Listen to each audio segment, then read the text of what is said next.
ನಾ ಸಿಎಂ ಆಗಿ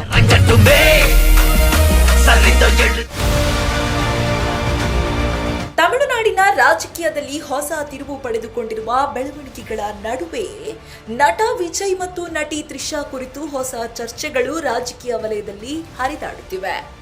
ದಳಪತಿ ವಿಜಯ್ ಈ ಬಾರಿ ಪೆರಂಬೂರು ಮತ್ತು ತಿರುಚಿರಾಪಳ್ಳಿ ಪೂರ್ವ ವಿಧಾನಸಭಾ ಕ್ಷೇತ್ರಗಳಲ್ಲಿ ಸ್ಪರ್ಧೆ ಮಾಡಿದ್ದು 2 ಕ್ಷೇತ್ರಗಳಲ್ಲೂ ಮುನ್ನಡೆ ಸಾಧಿಸಿರುವುದು ಗಮನ ಸೆಳೆದಿದೆ. ಈ ಹಿನ್ನೆಲೆ ವಿಜಯ್ 2 ಕ್ಷೇತ್ರಗಳಲ್ಲಿ ಗೆಲುವು ಸಾಧಿಸುವ ಸಾಧ್ಯತೆ ಹೆಚ್ಚಿದೆ.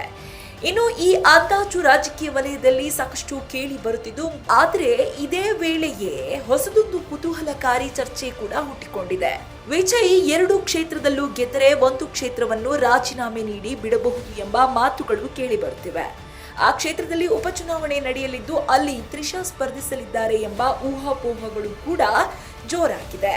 ಅದಕ್ಕೆ ಮತ್ತಷ್ಟು ಇಂಧನ ನೀಡಿರುವುದು ತ್ರಿಷಾ ಅವರ ಹಳೆಯ ಹೇಳಿಕೆ. ಮುಂದಿನ 10 ವರ್ಷಗಳಲ್ಲಿ ನಾನು ಮುಖ್ಯಮಂತ್ರಿಯಾಗುತ್ತೇನೆ ಎಂದು ಹೇಳಿದ್ದ ವಿಡಿಯೋ ಇದೀಗ ಸಾಮಾಜಿಕ ಜಾಲತಾಣಗಳಲ್ಲಿ ವೈರಲ್ ಆಗ್ತಿದೆ. நான் சிஎம் ஆகணும். நிஜமாவா? நிஜமா சொல்றேங்க, டெஃபினெட்லி. அரசியலியா சினிமா? நீங்க பாருங்க ஒரு 10 வருஷத்துல. ಸರಿ 10 ವರ್ಷ. ವಿಜಯ್ ಪಕ್ಷ ಮುನ್ನಡೆ ಸಾಧಿಸುತ್ತಿದ್ದಂತೆ ಈ ವಿಡಿಯೋ ಮತ್ತೆ ಚರ್ಚೆಗೆ ಗ್ರಾಸವಾಗಿದೆ. ಇನ್ನೊಂದೆಡೆ ವಿಜಯ್ ಮತ್ತು ತ್ರಿಷಾ ನಡುವೆ ಆಪ್ತ ಸಂಬಂಧವಿದೆ ಎನ್ನುವ ಸುದ್ದಿಗಳು ಹರಿದಾಡುತ್ತಿದ್ದು, ರಾಜಕೀಯದ ಜೊತೆಗೆ ವೈಯಕ್ತಿಕ ವಿಷಯಗಳು ಚರ್ಚೆಗೆ ಕಾರಣವಾಗಿವೆ.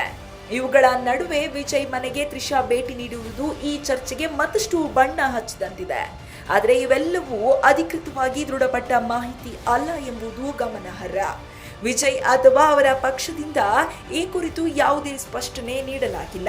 ಒಟ್ಟಿನಲ್ಲಿ ತಮಿಳುನಾಡಿನ ರಾಜಕೀಯದಲ್ಲಿ ವಿಜಯ್ ಪಕ್ಷದ ಮುನ್ನಡೆ ಹೊಸ ಅಧ್ಯಾಯ ಆರಂಭಿಸುವ ಸೂಚನೆ ನೀಡುತ್ತಿದ್ದರೆ, ತ್ರಿಷಾ ಎಂಟ್ರಿ ಕುರಿತ ಊಹಾಪೋಹಗಳು ರಾಜಕೀಯ ಕುತೂಹಲವನ್ನು ಇನ್ನಷ್ಟು ಹೆಚ್ಚಿಸಿವೆ. ಮುಂದಿನ ದಿನಗಳಲ್ಲಿ ಈ ಚರ್ಚೆಗಳು ಯಾವ ದಿಕ್ಕಿಗೆ ಸಾಗುತ್ತದೆ ಎಂಬುದನ್ನು ಕಾದು ನೋಡಬೇಕಿದೆ.